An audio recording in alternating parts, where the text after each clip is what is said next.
आलोक academy channel में स्वागत है दोस्तों। आज का टॉपिक है भारत अमेरिका संबंध in the context of Tibet and Afghanistan.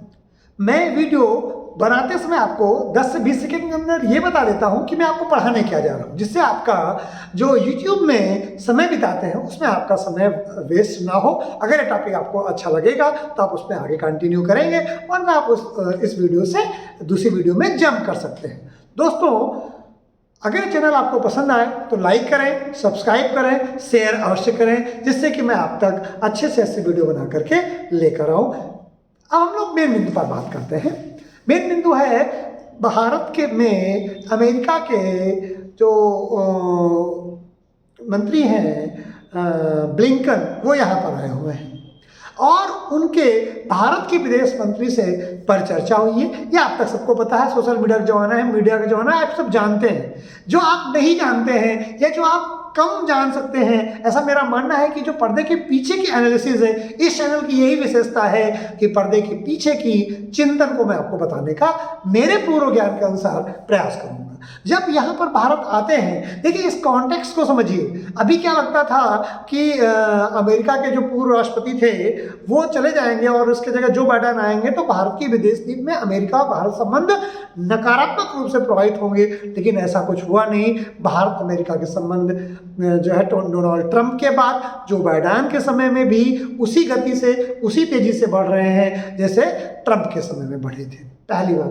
दूसरी बात, इस समय अंतर्राष्ट्रीय स्तर पर दो घटनाएं बड़ी प्रभावी हैं। पहला है अमेरिका का अफगानिस्तान से बाहर निकलने का प्रयास करना, और इस समय पर अमेरिका की छवि पर डेंट लगना कि अमेरिका ऐसे ही वियतनाम को छोड़कर चला गया था, इराक को छोड़कर चला गया और अब अफगानिस्तान को, तो बीच मझधार पर अमेरिका छोड़कर चला जाता है। पहली बात। दूसरी बात, तिब्बत की समस्या को लेकर के भारत, चीन और अमेरिका संबंध, या यूं कहें चीन की बढ़ती दादागिरी को नियंत्रित करने के लिए तिब्बत को कॉन्टेक्स्ट में लेकर के आना।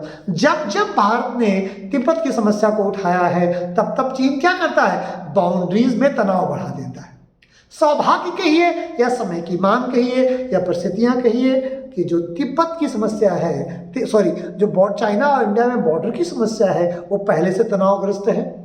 अब चाइना से ज़्यादा कोई तनाव क्रिएट नहीं कर सकता, युद्ध अफोर्ड करने की स्थिति में चाइना भी नहीं है। इसलिए भारत अब जब तिब्बत की समस्या उठा रहा है तो चाइना के पास जो हथियार था बॉर्डर में टेंशन क्रिएट करने का, उस हथियार का तो पहले ही प्रयोग कर चुका है। तो दोस्तों, ये हमें समझना होगा। उसके बाद जब तिब्बत एक ऐसी दुखती नस है, तिब्बत बहुत बड़ा हिस्सा है चाइना का, और आप जानते हैं इतिहास में तिब्बत एक राष्ट्र के रूप में था।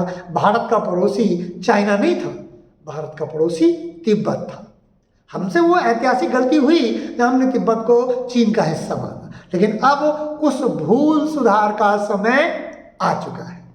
अब जब तिब्बत के मैटर को लेके जब अमेरिका के जो विदेश मंत्री हैं टोनी ब्लिंकन, वो भारत आए और उन्होंने तिब्बत के प्रतिनिधियों से या दलाई लामा के प्रतिनिधि से बात की, और उसका प्रमाण या उसका प्रभाव चीन में जाके पड़ता है कि चीन बिलबिला जाता है। क्यों? क्योंकि ये मान के चलिए चीन को तिब्बत को जोड़े रखना एक ऐसी समस्या है जिसे चीन को दो चार होना पड़ेगा, वो भी बहुत तीव्र गति से। अभी तक अंतर्राष्ट्रीय स्तर पर बड़े राष्ट्रों ने तिब्बत के मामले में अपनी आंखें मूंदे रखी थी, लेकिन क्योंकि चीन वर्ल्ड फैक्ट्री था और चाइना की इकोनॉमी की जरूरत इंडिया को भी थी, अमेरिका को भी थी और दुनिया के अन्य राष्ट्रों को भी थी। अब कोरोना के बाद वर्ल्ड ऑर्डर बदल रहा है। आप चाहें तो मेरा करंट की एक प्लेलिस्ट जाइए और जाकर देखिए। मैंने कहा था कि वर्ल्ड आफ्टर कोरोना करके एक मेरा टॉपिक बना हुआ है।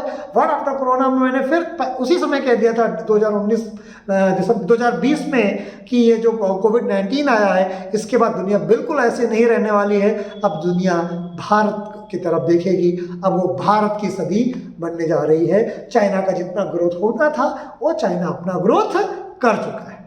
तो तिब्बत के कॉन्टेक्स्ट में जब हम आते हैं और तिब्बत के प्रतिनिधियों से, दलाई लामा के प्रतिनिधियों से जब अमेरिका के मंत्री मिलते हैं, तिब्बत में उससे तनाव होता है और भारत के प्रधानमंत्री दलाई लामा के बर्थडे पर विश करते हैं। न कि उन्होंने विश करते हैं, बल्कि भारत की प्रिंट मीडिया, इलेक्ट्रॉनिक मीडिया, यानी भारत की सोशल मीडिया, तीनों प्लेटफॉर्मों पर बहुत इसे तेजी से बताया जाता है। ये बहुत कम होता था, अब भारत खुल करके तिब्बत के प्रतिनिधियों का समर्थन करने लगा है, यानी दलाई लामा और उनके अनुयायियों का। दलाई लामा की या तिब्बत की निर्वासित सरकार हिमाचल प्रदेश में ही रहती है, आप ये सब जानते हैं, ठीक है। तो भारत निर्वासित सरकार तो चला ही रहा है, दलाई लामा तो तिब्बत के लिए खतरा है ही। और अगर कहीं भारत ने, अमेरिका ने तिब्बत के असंतुष्ट लोगों को समर्थन देना शुरू कर दिया, यानी तिब्बत के अंदर हमने, जैसे चीन करता है हमारे नॉर्थ ईस्ट में विद्रोहियों को समर्थन करता है, नक्सलियों को समर्थन करता है, अगर भारत ने, अमेरिका ने इस तरह कहा तिब्बतियों के जो असंतुष्ट लोग हैं उनका समर्थन शुरू कर दिया, तो तिब्बत निश्चित ही चीन के लिए बहुत बड़ी दुखती नस होगी। और चीन इस बात को अच्छी तरह जानता है। आपने देखा होगा कि पिछले एक हफ्ते के अंदर चीन के राष्ट्रपति को, जो दुनिया के सेकेंड ताकतवर या अब आजकल वो नंबर 1 व्यक्ति अपने आप को मानने लगे हैं, उनको तिब्बत भाग कर आना पड़ा था अनशेड्यूल प्रोग्राम के तहत। तो इसलिए तिब्बत एक ऐसी चीज है जिसको लेकर के हम चाइना को नियंत्रित कर सकते हैं और ये बता सकते हैं कि आपकी भी दुखती नस है, जैसे अमेरिका की अपनी है, भारत में कश्मीर समस्या उसकी दुखती नस है, आपकी तिब्बत बहुत बड़ी दुखती नस है। वैसे तो सिंजियांग प्रांत, मुसलमानों का वहाँ पर शोषण, ठीक है, उनको अधिकार न देना, इस तरह की बहुत सारी चीज़ें हैं तिब्बत में, चीन में, लेकिन तिब्बत उसकी सबसे बड़ी समस्या है क्योंकि बहुत बड़ा ज्योग्राफिकल एरिया है जहां तिब्बत अपनी स्वतंत्रता की मांग पुनः उठा सकता है।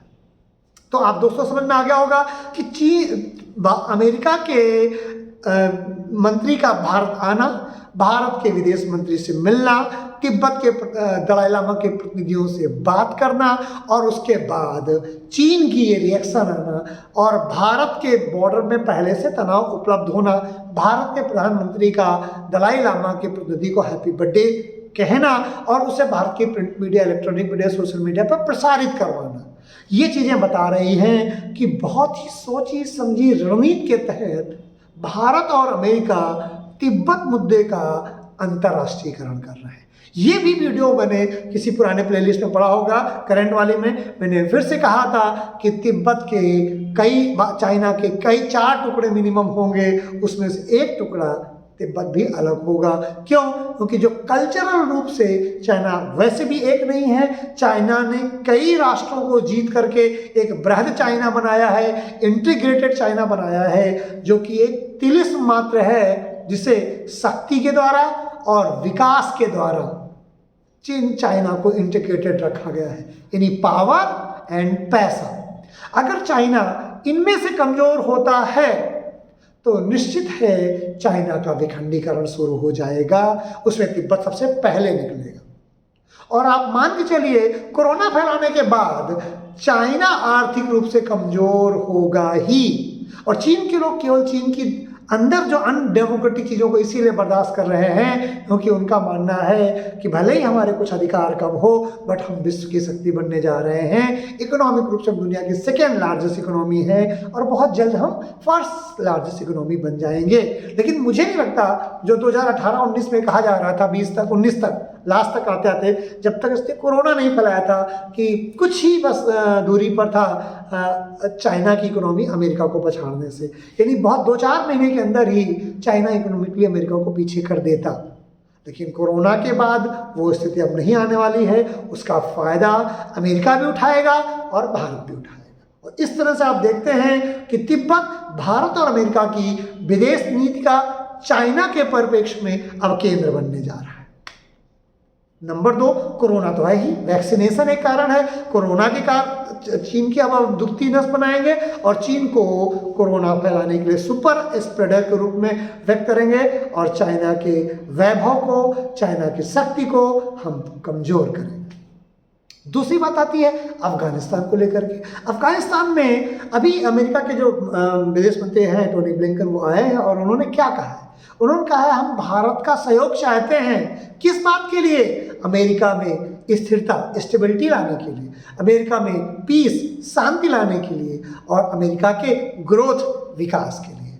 आप जानते हैं अफगानिस्तान भारत के लिए स्ट्रेटजिकली बहुत इम्पोर्टेंट है, क्योंकि अगर भारत वहाँ पर कमज़ोर होता है और पाकिस्तान वहाँ मजबूत होता है तो भारत की न केवल इंटरनल सिक्योरिटी के लिए बल्कि एक्सटर्नल सिक्योरिटी के लिए भी अफगानिस्तान एक निगेटिव पॉइंट या अफगानिस्तान एक ऐसा बिंदु बन जाएगा जहाँ से भारत की इंटरनल और एक्सटर्नल दोनों सिक्योरिटी प्रभावित होंगी।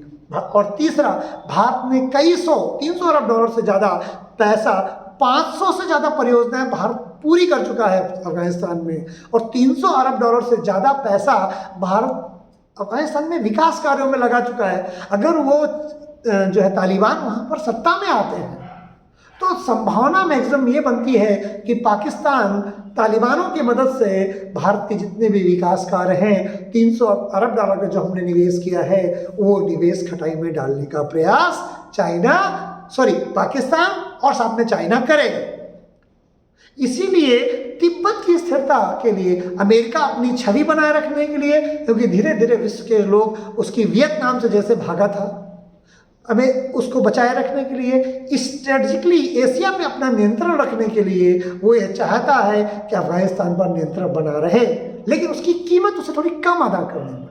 और दूसरा, भारत ये चाहता है कि वो इतनी कीमत अदा कर चुका है 300 अरब डॉलर का कि अगर अब वो अफगानिस्तान पर हस्तक्षेप नहीं करता है और अगर कोई दूसरी सरकार आ जाती है जो भारत के पक्ष में नहीं होती है तो उसकी आर्थिक सुरक्षा, आंतरिक सुरक्षा और बाह्य सुरक्षा, तीनों सुरक्षाएं खतरे में पड़ जाएंगी। 300 अरब डॉलर का निवेश खतरे में पड़ जाएगा, हमारे बॉर्डर पर पाकिस्तान गतिविधियां बढ़ा देगा, आतंकवादी गतिविधियां, और देश के अंदर इंटरनल सिक्योरिटी भी प्रभावित करेगा, देश के अंदर भी बम फोड़ने का प्रयास करेगा। तो इसीलिए अमेरिका और भारत दो काम के लिए इस बार मिल रहे हैं। पहला, तिब्बत समस्या को उठा करके चीन को नियंत्रित करना, कोरोना को स्प्रेड बता के चीन को नियंत्रित करना, और अफगानिस्तान में अमेरिका भारत की भूमिका बढ़ा करके अपने हितों को भी बनाए रखना चाहता है और भारत अपनी भूमिका बढ़ा करके दो काम कर रहा है। एक ये छवि बना रहा है कि जो काम अमेरिका नहीं कर पाया वो भारत करेगा। इससे हमारी जो सैन्य शक्ति है, जो अंतर्राष्ट्रीय छवि है, वो और मजबूत होगी। दूसरा, हमारे जो 300 अरब डॉलर का निवेश हुआ है वो सुरक्षित होंगे, और तीसरा, भारत की आंतरिक और वायु सुरक्षा की भी मजबूत होगी। तो दोस्तों, हम देखते क्या हैं कि अफगानिस्तान पर भारत निष्क्रिय नहीं रह सकता। अगर भारत निष्क्रिय रहता है तो भारत को आर्थिक, राजनीतिक और सैन्य तीनों तरह से नुकसान होते हैं। लेकिन अगर अफगानिस्तान में भारत नियंत्रण बनाता है, अगर अफगानिस्तान में भारत अपने चीज़ों को मजबूत करता है तो उसकी न केवल आर्थिक नियंत्रण मजबूत होगा, सैन्य नियंत्रण मजबूत होगा, आंतरिक और वायु सुरक्षा मजबूत होगी, और अंतर्राष्ट्रीय छवि ये जाएगी कि जो काम अमेरिका नहीं कर पाया, अमेरिका वहाँ से भाग खड़ा हुआ, वो काम अब भारत कर रहा है। अमेरिका को क्या फ़ायदा होगा कि वो जो उसकी छवि डेंट हो रही है उससे कुछ नुकसान में कमी आएगी। अमेरिका अफगानिस्तान पर नियंत्रण भारत के माध्यम से बनाए रखेगा और भारत उसका स्ट्रेटजिक पार्टनर है, तो वर्ल्ड लेवल पर वो ये कह पाएगा कि भारत और अमेरिका मिल करके अफगानिस्तान पर नियंत्रण रखे हुए हैं, जिससे कि अफगानिस्तान में शांति बनी रहेगी, अफगानिस्तान में स्थिरता बनी रहेगा और अफगानिस्तान में आर्थिक विकास भी चलता रहे।